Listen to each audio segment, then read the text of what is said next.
बिस्मिल्लाहिर्रहमानिर्रहीम। Welcome to the next episode of machine learning. इस video में हम डिस्कस करने जा रहे हैं कि नाइव बेसियन क्लासिफायर के लिए जो डिफरेंट तरह की टर्मिनोलॉजी इस्तेमाल होती है वो क्या है, और बेस थ्योरम के अंदर जो पोस्टीरियर प्रोबेबिलिटी है, प्रायर प्रोबेबिलिटी है, लाइक्लीहुड है, एविडेंस है या मार्जिनल लाइक्लीहुड भी उसे कहते हैं, ये क्या है। तो मेरे दोस्तों, आपने घबराना नहीं है। इन सारी टर्मिनोलॉजीज़ को हम हमेशा की तरह इंतहाई आसान करके समझने की कोशिश करेंगे। एक दफ़ा फिर एक सादी सी एग्जांपल लेते हैं। हमारे पास आपको ग्रीन और रेड दो डाटा पॉइंट्स नज़र आ रहे हैं। ये दो क्लासेस का डाटा है, कैटेगरी 1 और category 2। Green is category 2, red is category 1। x1 एक एक्सेस है और x2 दूसरा एक्सेस है। तो हम अगेन अपनी सिंप्लीफाइड एग्जांपल ले रहे हैं जिसमें दो ही तरह के एट्रीब्यूट्स डाटा पॉइंट्स के अंदर शामिल हैं और वो एक स्कैटर प्लॉट की फॉर्म में हमारे सामने है। हमने इसके ऊपर नाइव बेसियन क्लासिफायर है वो अप्लाई करना है और देखते हैं कि वो किस तरह से इसके ऊपर अप्लाई होकर हमें कैटेगराइजेशन या क्लासिफिकेशन में मदद देता है, और इस टर्मिनोलॉजीज़ को जो अभी मैंने नाम लिए वो किस तरह से इसके ऊपर मैप होती है। और ज़्यादा डिटेल में जाते हैं। हम एक्स एक्सिस को एज और वाई एक्सिस को सैलरी कह रहे हैं, और इसी तरह से हम जो रेड हमारे डाटा पॉइंट्स हैं उनको हम वॉक्स कह रहे हैं, और जो ग्रीन डाटा पॉइंट्स हैं उनको हम ड्राइव्स कह रहे हैं। इसका मतलब ये है कि हमारे पास लोगों की एज और सैलरी गिवन है, और हम ये देखना चाह रहे हैं कि एक गिवन एज और सैलरी रखते हुए कौन से लोग हैं जो वॉक करके ऑफिस जाते हैं और कौन से लोग हैं जो ड्राइव करके ऑफिस जाते हैं। तो ये हमारा ओवरऑल प्रॉब्लम है। इस प्रॉब्लम में है कि हमारे पास एक नया ग्रे डाटा पॉइंट आ गया है। इस डाटा पॉइंट को हमने देखना है कि क्या ये साहब जो हैं ये वॉक करके ऑफिस जाएंगे या ड्राइव करके ऑफिस जाएंगे। तो इस नए डाटा पॉइंट को हमने एक जो क्लास असाइन करनी है, आइदर ड्राइव्स और वॉक्स, ये असाइन करना, और नाइव बेसियन जो क्लासिफायर है वो किस तरह से हमें ये असाइन करने में मदद देगा, इसको हम इस वीडियो में अंडरस्टैंड करेंगे। तो इस काम को करने के लिए 3 स्टेप्स चाहिए। पहले नंबर पे हमें ये डिटर्मिन करना है कि ये जो नया डाटा पॉइंट x है ये हमें गिवन है, तो क्या चांसेस हैं कि वो वॉक करके ऑफिस जाएगा, ये हमने डिटर्मिन करना है। तो बेस थ्योरम से हम अगेन इसको रिवर्स कर देंगे, x such that it walks multiplied by probability of walks divided by probability of x। दूसरे नंबर पे हम ड्राइव करने की प्रोबेबिलिटी भी कैलकुलेट करेंगे कि x हमें जो नया डाटा पॉइंट दिया गया है वो देने की सूरत में क्या चांसेस हैं कि वो ड्राइव करके ऑफिस जाए। इसको भी बेस थ्योरम अप्लाई करेंगे तो ये रिवर्स हो जाएगा, probability of x such that drives multiplied by p drives divided by p of x। और फिर इन दोनों में से जो probability ज़्यादा होगी, वॉक्स वाली या ड्राइव्स वाली, जो भी ज़्यादा होगी वो हम उसे असाइन कर देंगे। तो ये 3 स्टेप्स में हम ये क्लासिफिकेशन करने में कामयाब हो जाते हैं यूजिंग बेस थ्योरम या नाइव बेसियन क्लासिफायर। आगे बढ़ते हैं, पहले स्टेप पे चलते हैं और देखते हैं कि वॉक करने की प्रोबेबिलिटी जो है वो किस तरह से कैलकुलेट की जा सकती है। इसमें जो कॉन्सेप्ट्स की मैं बात कर रहा था उनको अब हम अंडरस्टैंड करते हैं। सबसे पहला कॉन्सेप्ट जो है वो प्रायर प्रोबेबिलिटी है।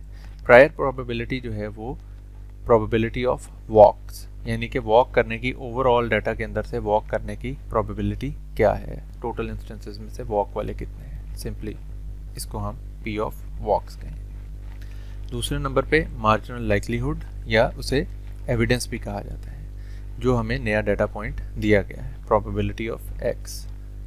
तो हमारे डाटा x होने की ओवरऑल डाटा सेट के अंदर से x की तरह का डाटा सेट होने के क्या चांसेस हैं। और तीसरे नंबर पे लाइक्लीहुड। लाइक्लीहुड क्या है, probability of x such that walks. और फिर ये पोस्टीरियर प्रोबेबिलिटी जो कि हमने कैलकुलेट करनी होती है कि अगर हमें x गिवन है तो वॉक करने की प्रोबेबिलिटी क्या है। तो ये टर्मिनोलॉजी है। इस टर्मिनोलॉजी की मदद से अब हम आगे चलते हैं और इन सारों को स्टेप बाय स्टेप कैलकुलेट करते हैं। तो पहली चीज़ जो थी वो प्रोबेबिलिटी ऑफ वॉक्स थी। तो हमारे पास ये टोटल जो डाटा पॉइंट्स हैं इसके अंदर से 20 ग्रीन और 10 रेड हैं। तो इसके अंदर से अगर हम वॉक की प्रोबेबिलिटी देखें तो 10 रेड पॉइंट्स हैं टोटल 30 के अंदर से। तो number of walkers divided by total observations will be probability of walk. So 10 by 30 is the probability of walk. It's pretty simple, जो कि हम कैलकुलेट कर सकते हैं। दूसरी जो चीज़ थी वो थी probability of x। इसको थोड़ा आपको गौर से समझना है। Probability of x is number of similar observations divided by total observations. Similar to what? Similar to x। ये जो x ग्रे पॉइंट हमारे पास नया आया था, इससे मिलते जुलते डाटा पॉइंट्स कौन कौन से हैं?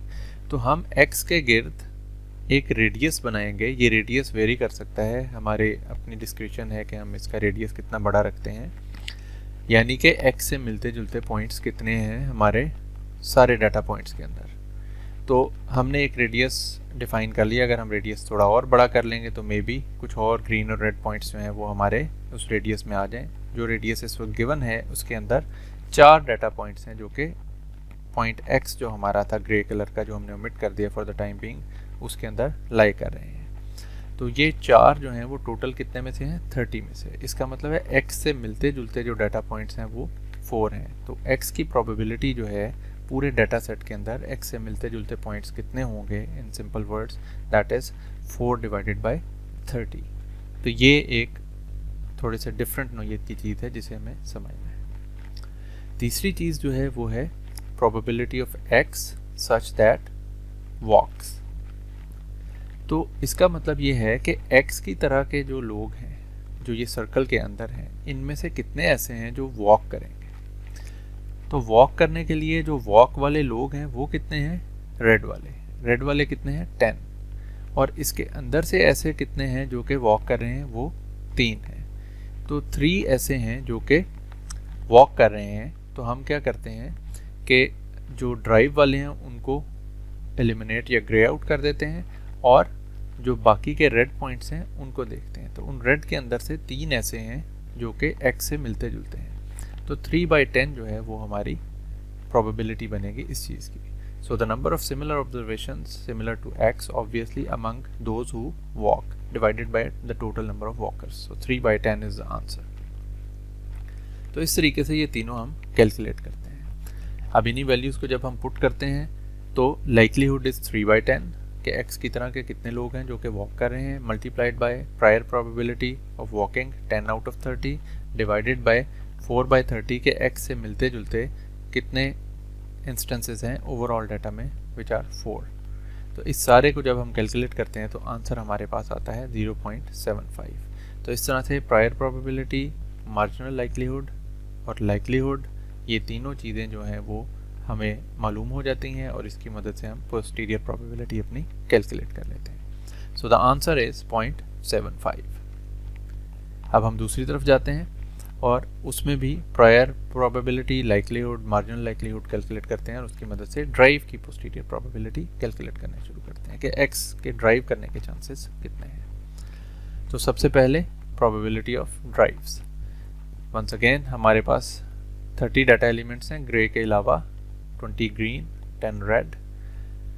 तो नंबर ऑफ जो ड्राइव्स वाले हैं वो 20 हैं, ग्रीन जो हैं, टोटल ऑब्जर्वेशन 30 हैं। तो 20/30 जो हैं ये हमारे पास प्रोबेबिलिटी ऑफ ड्राइव्स आ गई। तो 2/3 is answer.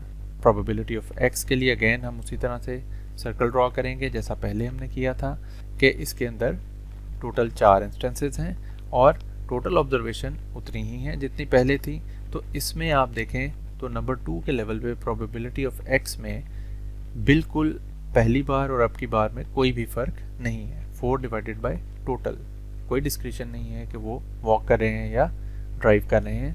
4 divided by 30 is the answer.